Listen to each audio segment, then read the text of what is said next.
Manny is in at second base. Donaldson is back at third. Needed to get him back in the lineup after that last game where he didn't play. Phillips is taking a day off, even though I think he does a good job against righties and lefties. Wanted to give the dude a day off. And yeah, Manny is in at second. I don't even know why I didn't put Batista back in the outfield. But next game, 100%, Batista is going to be back in at, probably in right field. And I'm going to move Reggie over to left. I just need some speed, guys. I don't want to put, I didn't really want to put Batista and Reggie in at the same time because Gwynn and Crawford can cover a lot of ground. Dude, I think that Crawford is the best I've ever seen at slapping the ball the other way. No joke. The best I've ever seen in my life at slapping the ball the other way to left field or just the left side of the field. It's almost to a point where I almost try and do it, because every single time it's just a little dribbler to the third baseman or especially to the shortstop. He is running that out. And that game I played at Fenway Park, it was a couple games ago, I hit like 3 off the monster with Crawford, able to leg them out for triples. So, and it just happens at every park or stadium I play at. I just slap the ball to the left side of the field. It goes into the corner, goes into the left center gap, or just off the wall or something. I'm able to get the triple easily with Crawford. So I almost try and do it now.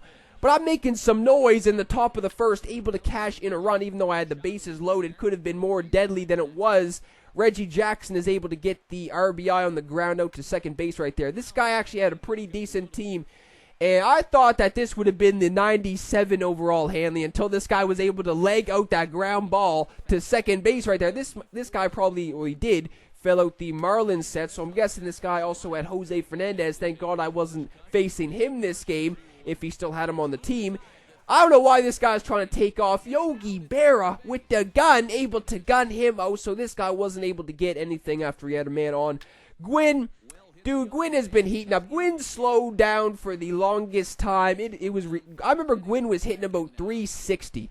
He was just going off since he was on the team, and then he's only hitting about, I think he's hitting under 300 at the moment, and he just slowed down completely. He was almost to a point where he was a guaranteed out.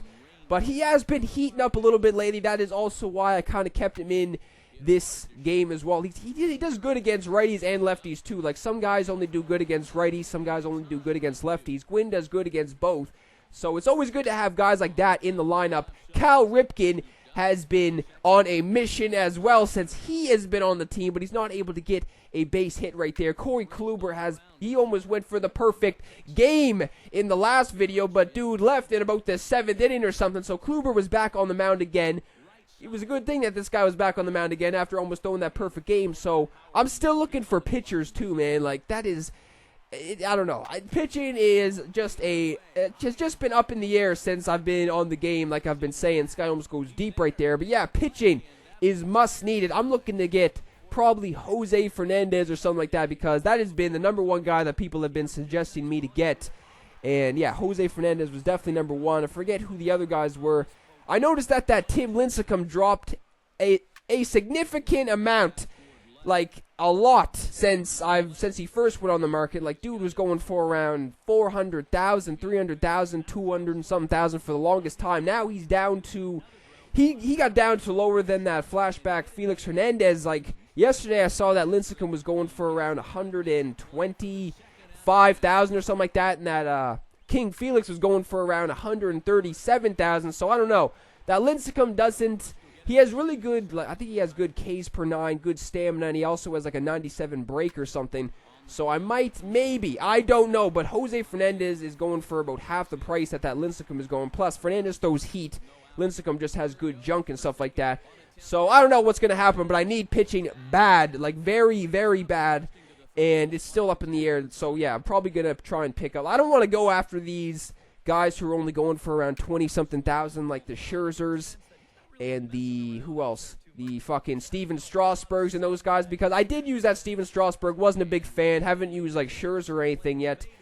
And I used Chris Sale. Chris Sale, dude, he went out there and he shit the bed every single time I pitched with him. No joke, shit the bed. I think everybody's on the Chris Sale because they know what he's going to dish out. Got the nasty slider. Pretty much, yeah, he's going to throw heat or he's going to throw that nasty slider so you can just sit on pitches, I guess, because people were sitting on shit every single time I was taking them out with him. So he wasn't really a good answer, even though he was going for around 40,000. I think I picked him up for a good price, though, so I didn't really lose anything from that. But yeah, Jose Fernandez is probably going to be picked up. I may also get another first baseman because Ryan Howard is either hit or miss, dude. That guy strikes out so much, especially against lefties. It is almost impossible to hit fucking lefties with that Howard. You have to just lob in a fucking changeup down the middle for Howard to hit lefties. His vision is only in like the 30s, so he has terrible vision, and he only has about 70 contact versus lefties as well. So you put those together, and Howard is really not the best guy to be hitting against lefties at all. Like, he would be a good pinch hitting option to come in against righties. He does have ridiculous power, but still, he would be a good pinch hitting option. But I might be looking to get another first baseman. I don't know who yet. Might be a little bit of a surprise. Might be up in the air. Don't really know who's going to be at first base. But yeah, his fielding is awful too. His fielding's only like 54. I need a first baseman with good fielding because that does come back and haunt you.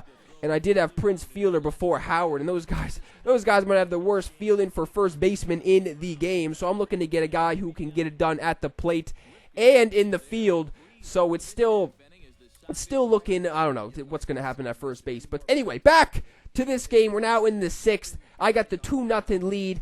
There hasn't been much going on in this game since I scored that run in the 2nd after Crawford got that RBI, I'm pretty sure. Gwynn back at it again.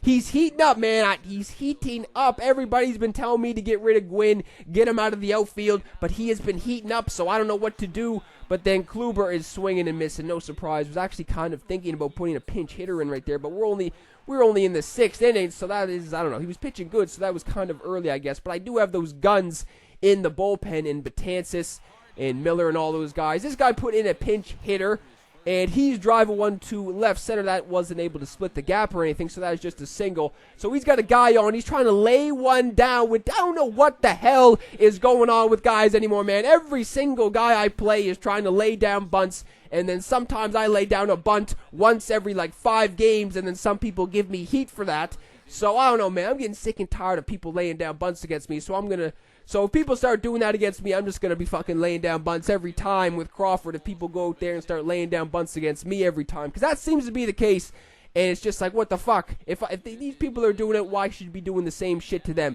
Donaldson, dude. Man, has anyone ever seen this guy come to the plate and not get a base hit? Jesus, this guy is getting, I don't know what the hell I was doing on the bases right there. I could have had 2 guys in scoring position probably easily, but that, I guess, really didn't matter because Reggie Jackson is just grounding out to first base right there. So, dude, Harper for this. Bryce Harper he was 0 for 3, I'm pretty sure, with 3 Ks, so he wasn't able to get much with Harper. This guy also had, like, Johnny Bench, who I think you have to, I don't know exactly how you get Johnny Bench, but I'm pretty sure you have to fill out a shitload of rosters to get that guy. So this guy probably had a pretty stacked team in the bullpen and just on the bench and shit. He could have had a lot of guys not playing who were crazy. This guy put in that flashback Chris Sale. Seems like everybody has him too. It seems like everybody has like that diamond Chris Bryant ever since he went to a diamond.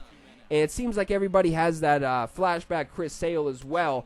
But like I said, man, everybody seems to know what Chris Sale is dishing out now. He's got the heat, and he throws that nasty slider. So, I mean, you just know what he's going to kind of throw every single time. You can either just sit fastball, and then if it's something off speed, you know it's just going to be a nasty slider. And half the time where it's, you know when you got a lefty coming to the plate, and Chris Sale's on the mound, he's probably going to go for that slider down and away where you're chasing it or something. So you can just kind of, guess that is coming half the time.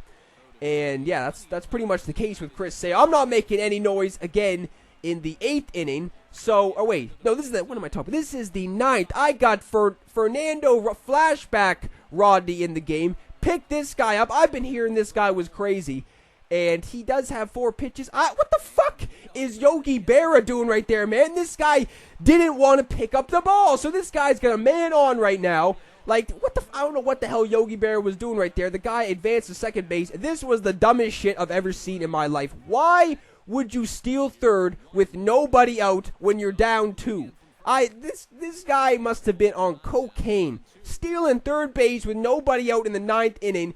And he had, I think Ben Revere was on third base too. So I'm able to get the K right there with Rodney. But then next guy coming to the plate is Hanley Ramirez, the 93 Hanley Ramirez. First pitch, I kind of figured he was going to try and take off, and he does. So he's able to get into second base. So this guy could have had 2 guys in scoring position with flashback Hanley up at the plate. So that was a big bonehead decision for this guy to be taken off. And then next pitch, I'm able to get him on the fly out right there. Howard is able to come up with that. And that is game, set, and match. This guy could have been threatening, but he made a very dumb mistake. So that Rodney actually is pretty good, man. He throws a nasty circle change and slider. Plus, he throws about 97, I'm pretty sure, maybe even more than that. Kluber gets player of the game again. 8 Ks, not too shabby.